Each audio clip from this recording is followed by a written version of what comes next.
মুঠো, হাতটা মুঠো, এরম টান, এরম টান করে মুঠো, এরম যেমন সেট করেছি এরম রাখবেন। যখন মুঠো ছাড়তে বলবো ছেড়ে দেবেন।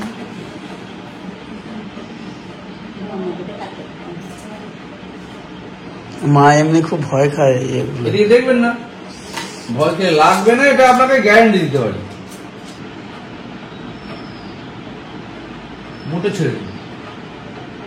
আমরা ছিলাম না বাড়িতে, মা একটু শরীর দুর্বল অনুভব করছিলেন, তাই ডাক্তারবাবুকে দেখাতে ডাক্তারবাবু হিমোগ্লোবিনটা টেস্ট করতে দিয়েছেন, তাই আজকের এই রিপোর্ট করা।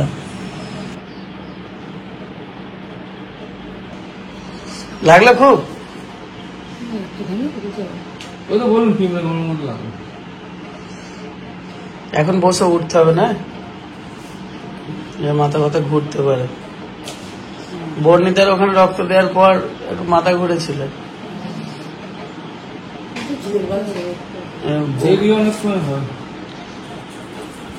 দিতে দেওয়ার সময় ভয় খায়নি, দিয়ে দিয়েছিল। প্রথমে একটু ভয় খাচ্ছিল, আমি সাহস দিলাম, অসুবিধা হয়নি।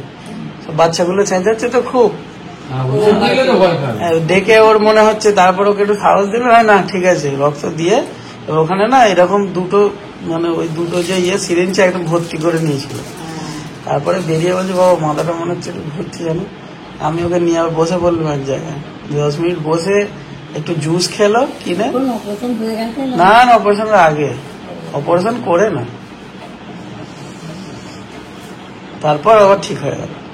বসে এখন উঠতে হবে না। আজকে একটুখানি উঠতে উঠতে বেলা হয়ে গেছে, তখন 8:30 বাজে উঠেছি। তখন আমি উঠে যখন নেমে দেখলাম তখন মায়ের ব্লাড নিয়ে চলে গেছে। তো তারপর আমি নামলাম, তো নেমে অনেক কিছু জামা কাপড় সব কাচাকুচি ছিল, কম্বল টম্বল সবকিছু কাচা হলো। দিয়ে এই যে বর্ণিতাকে স্নান করালাম। বর্ণিতা তো প্রায় টানা 15 দিন আমাদের ভালো করে ঘুম টুম কিছু নেই, যা গেছে আমাদের ওপর দিয়ে। তারপরে কালকে বাড়িতে এসে মানে একটুখানি নিশ্চিন্তে ঘুমিয়েছি। তো কালকে রাত্রেতে পিসিমা বর্ণিতার কাছেই ছিল, আমরা তোমরা ভালো করে একটু রেস্ট নাও, দিয়ে একটু মানে 8টা 8:30 পর্যন্ত ঘুমিয়ে তবে শরীরটা একটু ঠিক হয়। বর্ণিতাকে নিয়ে ফেরার সময় তো অনেক কিছু প্রবলেমের মধ্যে পড়তে হয়েছে, মানে অনেক কিছু ঝামেলা। তোতন ছিল, অনেকটা সামলে নিয়েছে। এ তো অনেক কষ্ট করে আনা হয়েছে, কারণ ওর পাটা পুরো সোজা করে রাখতে হবে। হুইল চেয়ার আছে, কিন্তু হুইল চেয়ারে তো পাটা মুড়ে বসা যায়, পাটা তো সোজা রাখা যায় না। তো মানে সে কিরকম কি ব্যবস্থা করেছে ওর বাবা নিয়ে এসছে কালকে, মানে বলার কথা নয়। অনেক কিছু জামা কাপড় কাচাকুচি করে সব রোদে দিলাম, আজকে অনেক রোদ পড়েছিল।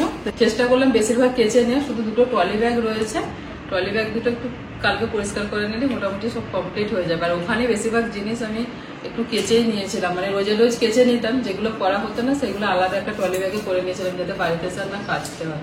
আর যেগুলো যা পরে এসেছিলাম কম্বল টম্বলগুলো, ওইগুলো সব কাচাকুচি হলো। বর্ণিতাকে স্নান করালাম, ও তো প্রায় 1 সপ্তাহ জবে থেকে অপারেশন হয়েছে, 1 সপ্তাহ তোকে চান টান কিছু করানোই হয়নি। আর আজকে ভালো করে চুলে শ্যাম্পু ট্যাম্পু করে ভালো করে ওকে চান টান করিয়ে দিলাম। আজকে আবার বর্ণিতার স্কুলেতে গার্জেন মিটিং আছে, সাথেও রেজাল্ট বেরোবে, তো আমাকে এক্ষুনি যেতে হবে, 2টোর সময় যেতে হবে। একটুখানি খেয়ে নিই, সকাল থেকে একটু ছাতু খেয়েছিলাম, শুধু খেয়ে বর্ণিতার বাবা মুড়ি খাচ্ছিল, ওর সঙ্গে 2 খাবার মুড়ি খেয়েছিলাম, ব্যাস ওই খাওয়া। এবার একটু ভাত খেয়ে নিয়ে আমি এবার বেরোবো, স্কুলেতে যাব। দেখি আমার মেয়ে কেমন রেজাল্ট করলো। বাবু খাতা দেখিয়েছে, তখন তো আমরা ওখানে ছিলাম, খাতা দেখতে পাইনি, আজকে রেজাল্টটা নিয়ে আসি। গিয়ে ও ভাত খেয়ে নেবে, হ্যাঁ স্কুলে যাই। আমি আজকে একটা স্বপ্ন দেখছিলাম, স্বপ্নটাতে প্রচুর রাগ ধরে গেছিল, আমি স্বপ্নের মধ্যে ছিলাম না। কেন গো?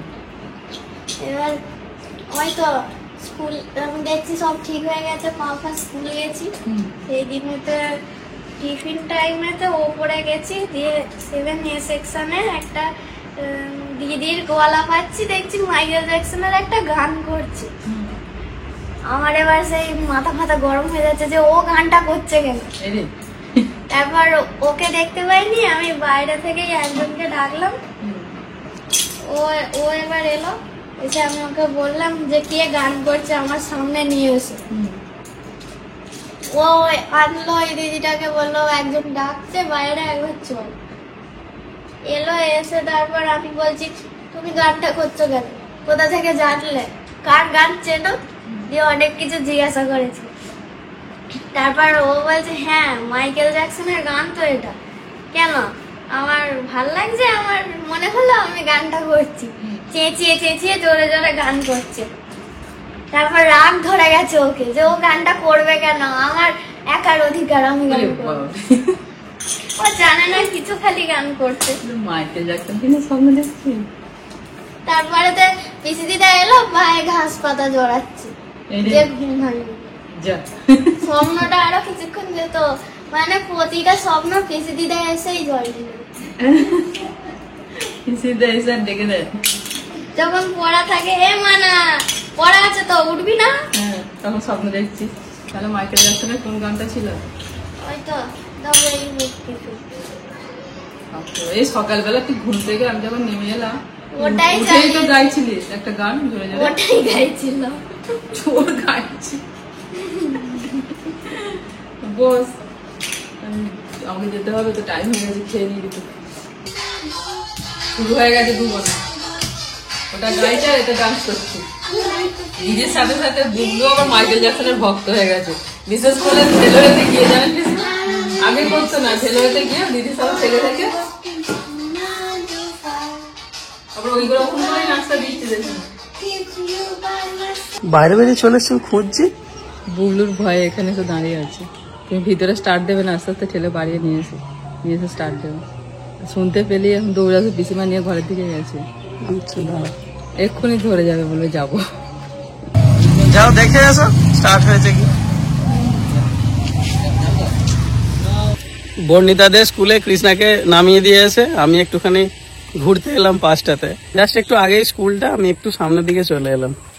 মেয়ে আমার খুব স্ট্রং, কিন্তু ডাক্তারবাবু ওখান থেকে বারবার করে বলে দিয়েছেন যে বর্ণিতার যেন মনে কোনো প্রেশার না পড়ে, যেন হাসি খুশি থাকে।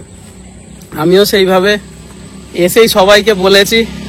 আর বাড়িতে ঢুকতে ঢুকতে তো, আর গত রাতে বাড়িতে ঢুকতে ঢুকতে তো মানে আমার মা পিসিমা ওরা তো কেঁদে দেয়।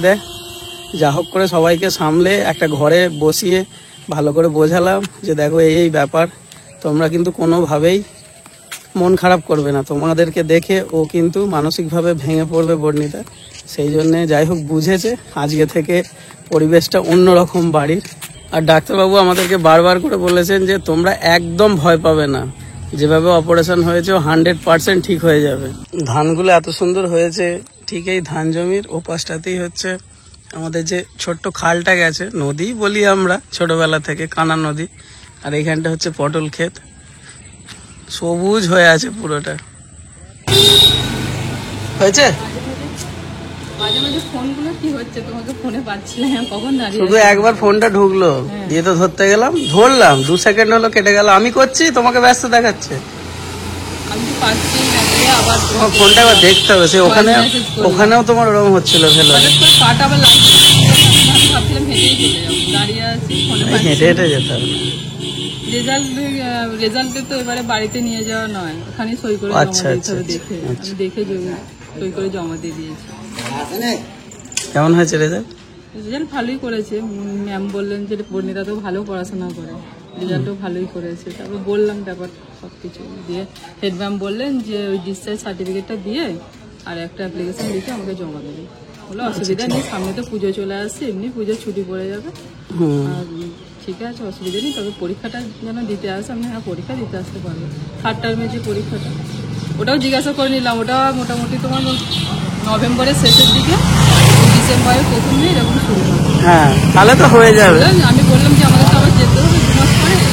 বললেন যে তাহলে আর কাজ করবেন আপনারা, মোটামুটি ওই নভেম্বরের 15 তারিখের মধ্যে কাজ মিটিয়ে চলে আসবেন। তারপরে পরীক্ষাটা শুরু হবে। এখন তো আমাদের কাছে কিছু, আমি আন্দাজে বলছি, এখন কিছু সেরকম খবর নেই, তবে ওই সময় করে হয়। আপনারা চেষ্টা করবেন 15 তারিখের আগে মিটিয়ে নিতে, মানে সেরকম টিকিট কেটে গিয়ে চলে আসতে। হ্যাঁ গো, নাম্বার তাহলে তো বললো না, আমার বলতে কি মানে কেমন স্ট্যান্ড করেছে কিছু তো বুঝতে পারছি না। ফার্স্ট টার্মে তো ফার্স্ট টার্মের পরীক্ষাটা ছিল ওদের 30 নম্বরে, 30-এর মধ্যে তো রেজাল্ট ভালোই করেছিল, আর এবারে ছিল 50 নম্বরে।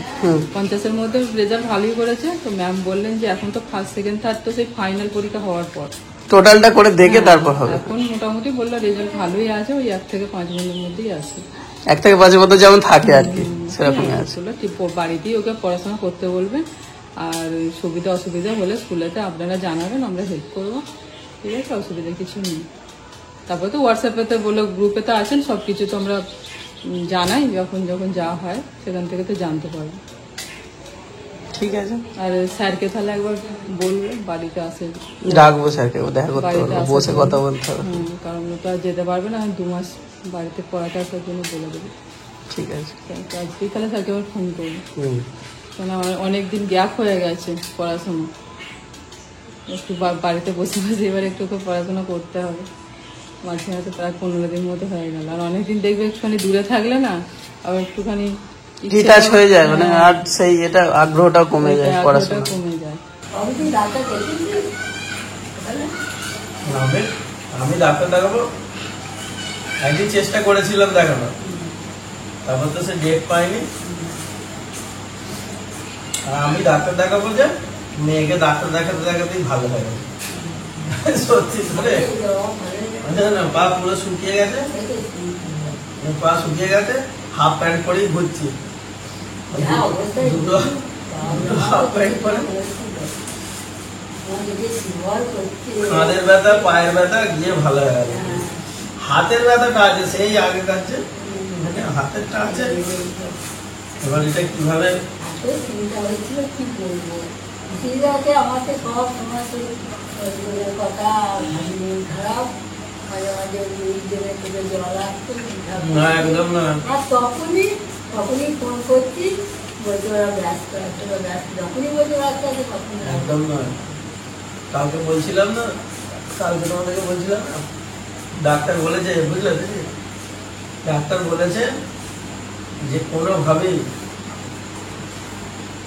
বনিতে ঘুমাচ্ছে, বলেছে কোনোভাবেই ওর মনের ওপর না জোর পড়ে।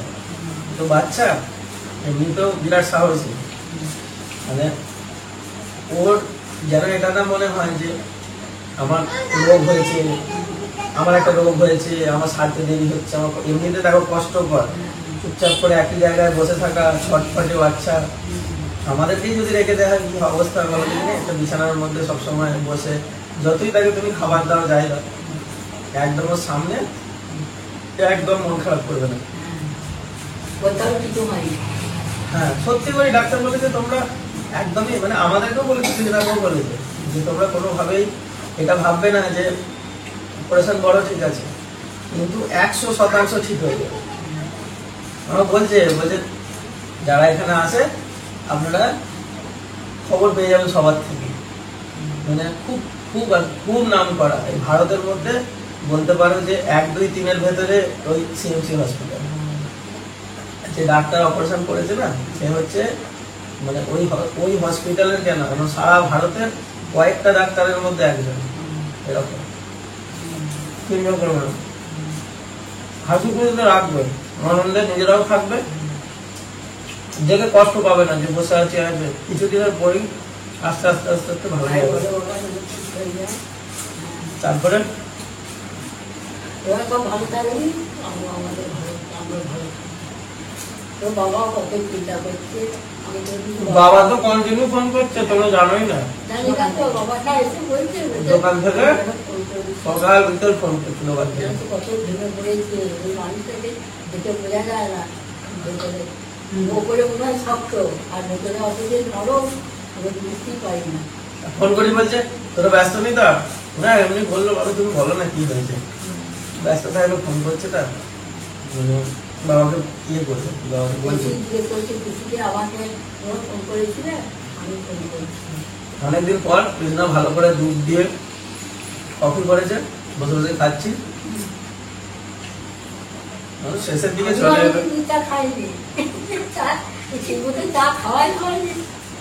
মায়ের হচ্ছে চায়ের নেশা, দুধ চাটা হচ্ছে মানে কি বলবো, ভালো লাগে বলো, না একদম নয়, আমার শান্তি না। ভালো লাগে না।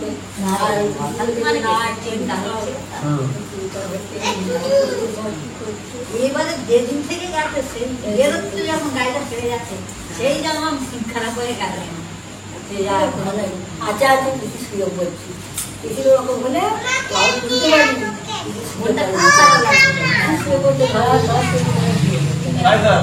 ঝামেলাটা এসে গেছে না বাবা, বাবা এটা শান্তি, ঝামেলা না, এটা শান্তি। ওরা যত ঝামেলা করে বাইরে থাকে, ঝামেলা হবে না, ভালো লাগে। তাহলে বাড়িতে ছেলে পিলে না থাকলে বাড়িতে ভালো লাগে, বলো বাবা? তোমরা বলো আমরা থাকতে পারি, আমরা কি নিয়ে থাকবো? আমরা তো ওদের ওরা ভালো থাকলে আমরাও ভালো থাকবো। দাও এটা কি জিজ্ঞাসা করতে থাকো। একদিন মুনিকে মুনি বলছে তুমি কেঁদো না, আমি তাড়াতাড়ি বাড়ি যাবো, তুমি কেঁদো না। ওই ছোট মুনি বলছে এত বুঝছি, এই ছোটবেলা থেকে এত বুঝছি, এত জ্ঞান। প্রচুর মশা ঘরেতে, প্রচুর মশা ঢুকে গেছে। একটুখানি বাজারের দিকে বেরিয়েছিলাম বর্ণিতার কিছু প্রয়োজনীয় জিনিসপত্র কিনতে, এই মাত্র ফিরলাম। আর বর্ণিতা তো ওই ঘরে ছিল, আসতে ঘুমাচ্ছিল তখন। বর্ণিতা ওই ঘরে ছিল, খুব ঘুমাচ্ছিল। তো আমরা আসার পর ঘুম থেকে উঠলো, উঠেই বলছে বাবা আমি একটু ওই ঘরেতে যাবো, আমাকে নিয়ে চলো, একটু বসে বসে টিভি দেখি। এখন ভালো লাগছে না, একা একা বোর হয়ে যাচ্ছে। একটুখানি করে মোবাইল ঘাটছে, একটু বই দেখছে, একটু বই পড়ার চেষ্টা করছে, আবার একটুখানি সন্ধ্যেবেলা এলো, এসে একটু টিভি দেখছে।